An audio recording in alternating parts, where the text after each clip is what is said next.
Muchas bendiciones tengan ustedes.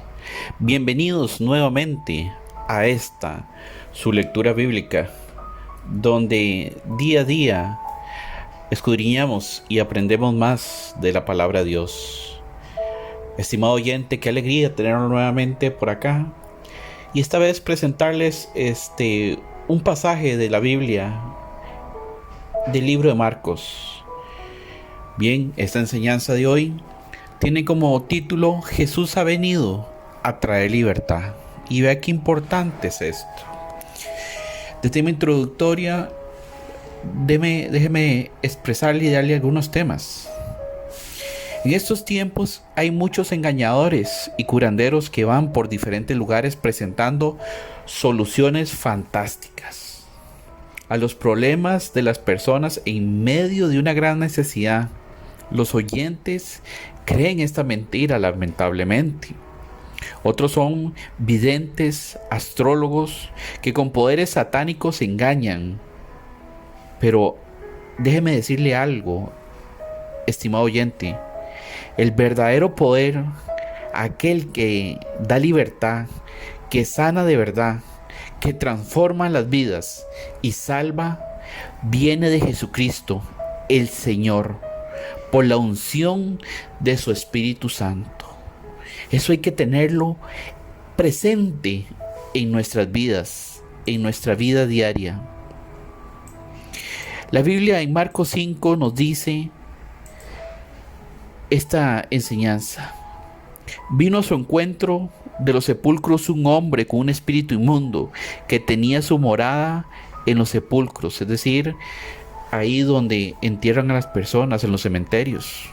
Había sido había sido atado o amarrado o apresado con grillos, cadenas, cualquier cosa que existiera para tenerlo sujeto.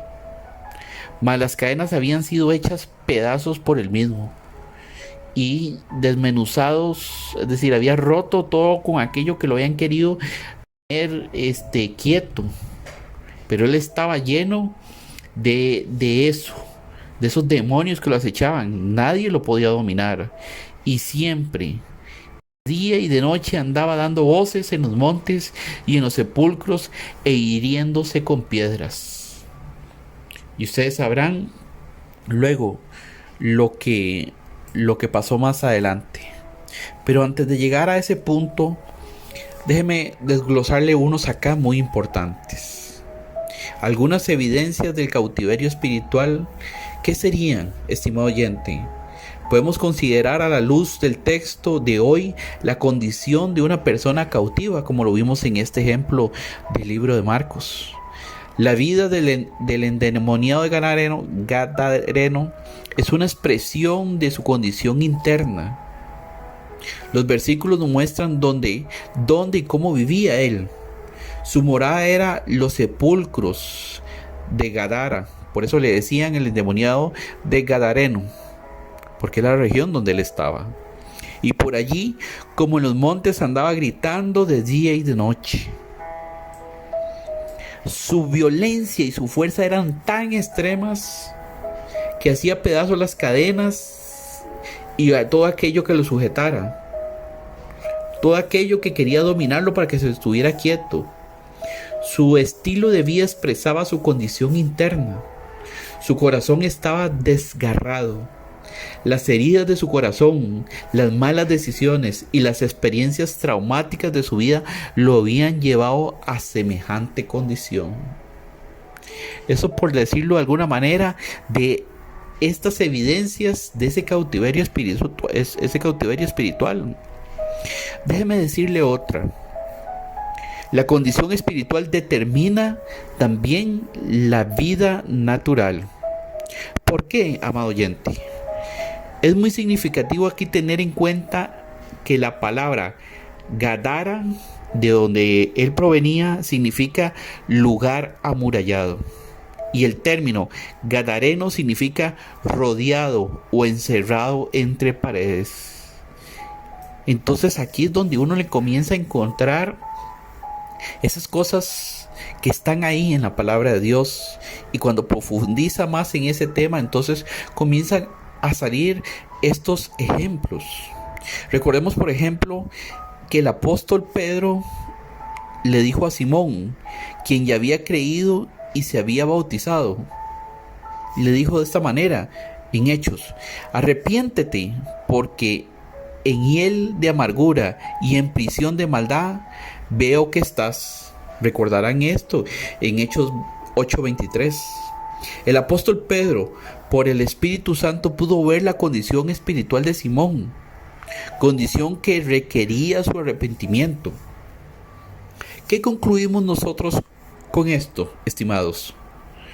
Entonces, que el pecado, ¿qué genera el pecado? Que ese pecado genera cautiverio.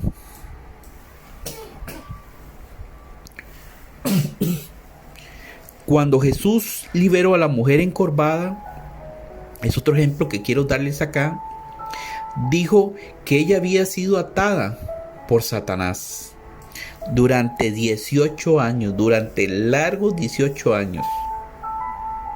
También Apocalipsis nos dice: vi un ángel con la llave del abismo y una cadena en la mano. Apocalipsis 21. Entonces, en este punto, ¿qué concluimos? Que hay calabozos, cárceles, mazmorras, prisiones, cadenas, lazos espirituales que son usados para cautivar, para atar y para afligir a las personas. Pero la Biblia nos enseña que el Señor Jesús vino a hacer a los hombres, a las mujeres, a la humanidad libre. ¿Y cuántos lo creen? Que Dios vino a hacer que usted sea libre de esa condición espiritual que determina su vida natural. ¿Qué otro punto quiero resaltarles acá en esta enseñanza? El cautiverio hace que las personas se lastimen a sí mismas. El texto nos dice que andaba hiriéndose con piedras. Cuando una persona está cautiva espiritualmente, está bajo la opresión de seres espirituales de las tinieblas, cuyo objetivo, ¿cuál es? Es destruir. Por eso, en la actualidad, estimados, usted podrá ver que nosotros vemos suicidios, homicidios, desgracias familiares, actos inhumanos y aberrantes, adicciones que destruyen personas y familias, y palabras que son como golpes de espada. ¿Por qué? Porque un corazón herido camina herido hacia los otros. La persona cautiva se autocastiga. Una persona que está cautiva en su espíritu normalmente se está autocastigando hasta llegar a desear mejor la muerte. Este era el objetivo de las tinieblas con el Gadareno. Pero Jesucristo dio libertad a este hombre. Rompió las cadenas que lo afligían, porque para esto apareció el Hijo de Dios, para deshacer las obras del diablo. Jesús ha venido a traer libertad y sanidad a la humanidad. Gloria a Dios por eso. Aleluya sea y exaltado sea su nombre. Para concluir con esta hermosa enseñanza que les traemos hoy, estimados oyentes, la voluntad de Dios es que los hombres y las mujeres sean libres de su cautiverio, que las cadenas de aflicción sean rotas. Por eso nos dio su autoridad y su espíritu. Dios dijo: a causa de la unción el yugo se romperá. Por causa de la unción del Espíritu Santo, todo yugo se romperá. Basta que Dios, que Jesucristo gobierne tu vida para que seas libre de esa cautividad. Pues bien, estimado oyente, hemos llegado al final de esta hermosa lectura que tiene como título: Jesús ha venido a traer libertad. Espero que esta palabra haya traído libertad a su vida también, y que caminemos juntamente en la sabiduría y en el amor de nuestro Padre Celestial. Dios le bendiga y hasta pronto. Muchas bendiciones.